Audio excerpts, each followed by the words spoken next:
Sentire Media. Welcome to the Stop Italian Sounding podcast, uncovering authentic Italian food. I'm your host, Robert Campana, and join me as we delve into the rich heritage of genuine Italian food, exploring its legends, history, and traditions. Through important tips and insightful interviews with industry professionals, you'll gain a deeper understanding of authentic Italian food.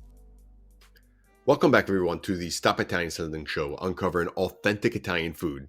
So, first of all, I'd like to wish everybody a happy new year, happy 2025, buon anno, and I hope everything is prosperous and it's just a great year for everybody. And I'm looking forward to great things, especially in the Italian food industry. So, today is going to be a very short episode to start off the new year. I just kind of wanted to sit back, restart. First of all, welcome any new listeners who are, of course, new to the show, and just talk a few minutes about Italian sounding products and how they, quote unquote, mislead consumers and harm Italy's food industry. Talk a little bit about the cultural and economic impact on local producers in Italy. And of course, a few tips for identifying authentic Italian products while shopping. So I chose to do an episode around these topics today just because it's a brand new year, new beginning, and it's always good to have a reminder for these types of things, especially if you are indeed interested in looking for authentic Italian food and beverage products. So the first question is, how do Italian sounding products mislead consumers, and how are they, quote unquote, negative for Italy's food industry? So first of all, we have to define what an Italian sounding product is. An Italian sounding product is a food or beverage product that induces the consumer into erroneously associating the locally produced product, so the product produced in this case in the United States, but not only. So associating that product with the Italian product through the use of words, colors, images, geographic references, and other elements of Italianness that mislead the consumer into thinking that that product is indeed Italian. So, of course, anybody if who understands this definition would know that it does harm the Italian food industry because it takes away business from the Italian food industry. But looking at it from a consumer point of view, it also, first of all, nobody likes to be duped. So nobody likes to buy something that they think they know what they're getting, but then in the end don't get it. But also from a food safety point of view as well, because as we know, if you've been listening to this podcast, I've talked many times, especially with guests on my show, about food safety. So foods specifically from Europe and more specifically from Italy tend to be of different quality because they are produced with different standards, much often with much more strict standards compared to that in the United States. So even from a consumer point of view, one is getting a product that most likely is safer from a production point of view. But I shouldn't say it's always like that because that's just not true. And to be fair, you could get a product of Italy that is of horrible quality because they exist. But I tend to focus obviously on the positive side of things, which is what my mission is. So Italian sounding products, of course, are everywhere. If you go to a U.S. supermarket, and we're talking about 2 out of every 3 food or beverage product that's labeled as Italian is not Italian at all. So that's a huge percentage. And, people, especially here in the US, are in a rush. They go food shopping. They want to pick up things. They do it quickly and they just throw it in their cart. Most of the time, just judging it on price. But you do have to look at the fine print because the fine print, unfortunately, is difficult at times to understand, especially here when we see things like made in Italy, product of Italy, imported from Italy, packed in Italy, anything, blah, blah, blah, in Italy, which leads the consumer to purchase it because Italy is a nation that tends to be the leader or one of the leaders when it comes to food and cuisine around the world. So it carries a heavy weight and it's looked at in a very positive way. So people tend to see that, they buy it, they put it in their cart. But the thing we want to look for here in the United States are 3 words: product of Italy. And that indicates that that product is indeed Italian. Everything is sourced in Italy. Again, quality depends because we could get a product of Italy that's not good or a product of Italy that is fantastic. And in order to understand at times that level of quality, the European Union has put out years and years ago, two logos, the DOP logo, or PDO in English, and the IGP logo, or PGI logo in English. And for the sake of linguistical acronyms, I'll stick with the English ones for today. So the PDO and the PGI logos tend to be two logos that indicate a certain level of production standards and quality.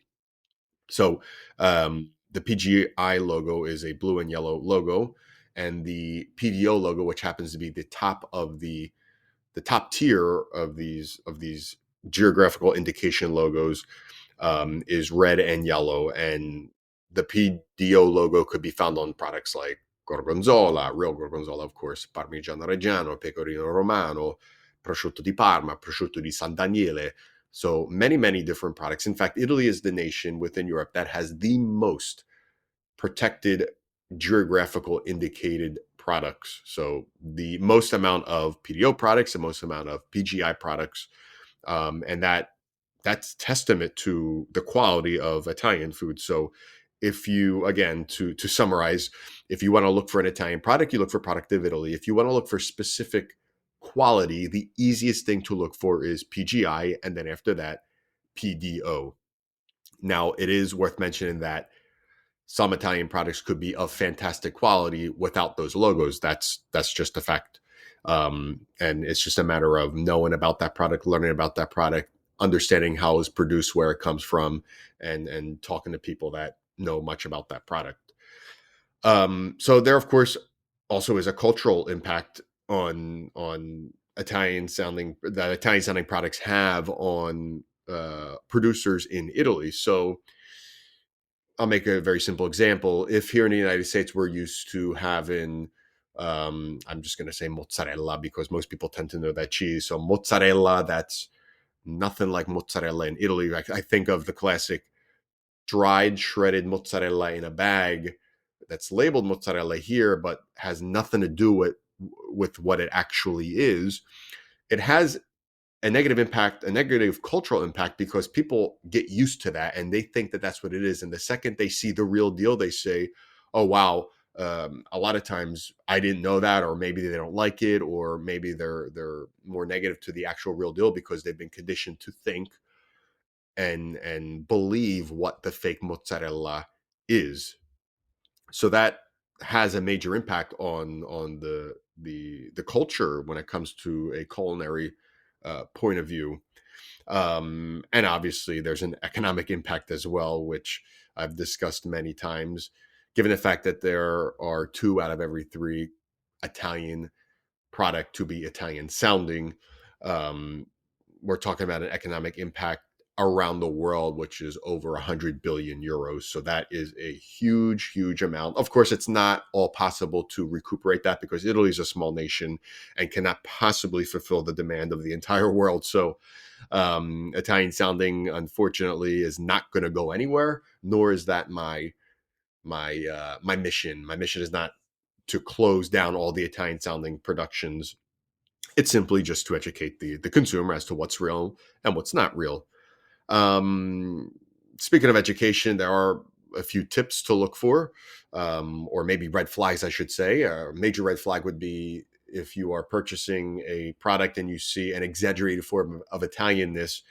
I would think twice about that product. I would read the fine print and figure out exactly what you're buying, because an exaggerated Italianness is trying to make up for the fact that it's not actually Italian. And also, if you've ever been to Italy and you've ever been in a supermarket or any market for that matter, and you look at the products that are being sold, you rarely even see the Italian colors, the Italian tricolore, if you will, on any food products within Italy. I can't think of any products that have that.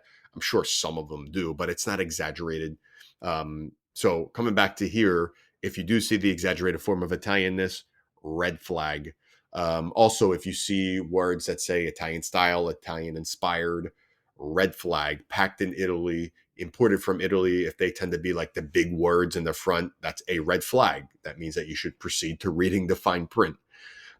So there are many things to look for. Unfortunately, we don't have here in the United States laws that make it easy like they exist in Europe, in order to find the country of origin, in order to really understand what you're buying. The laws here are a little more loose when it comes to that. compared to that of Italy, the laws are much more strict there. And I personally do agree with that. I'd rather have more strict food production laws because when it comes to food, you're putting it in your body and you better make sure that it is what you want. So, I could think of a very simple example. I always talk about the cheese examples, but here in the United States, you could buy shredded, or I should say grated cheese, grated Parmesan Italian sounding cheese with a specific level of legal cellulose within that cheese. And that's just legal here in the United States. If you buy Parmigiano Reggiano, the real deal, you are not getting cellulose, 100% not getting it. There are massive differences. So it's good to look at what you're actually consuming. Anyway, today was a very short episode. Again, I just want to wish everybody a happy new year, buon anno, and kind of just start off the year with talking about what Italian sounding products are, what to look for, what a few red flags are, and kind of setting the scene for any new listeners that, again, are new to the show and want a better understanding of what Stop Italian Sounding is. So grazie mille. Thank you for joining me on this journey through the stories of authentic Italian cuisine. If you enjoyed today's episode, don't forget to subscribe to this podcast for more insights and interviews. Also, feel free to reach out with your thoughts or questions on our social media channels at Stop Italian Sounding or on our website, stopitasounding.com. Grazie a tutti e alla prossima. Sentire Media. Hey, podcast producers and show hosts. Do you want to join a podcast network that celebrates all things Italian? At Sentire Media, we understand the allure of Italy and its unique culture. Our devoted team of hosts and producers are all driven by their shared passion for Italy. And we work tirelessly to create the best lifestyle podcasts and content that will whisk you away to the very heart of Italy. With us, you can savor the mouth-watering flavors, get lost in the stories from the past, break down the cultural barriers, and truly immerse yourself in the vibrant traditions of this intoxicating country. If you have a great podcast idea or are already in production and would like to join Sentire Media, head over to sentiremedia.com, that's SENTIRE media.com, and find out how to submit your show.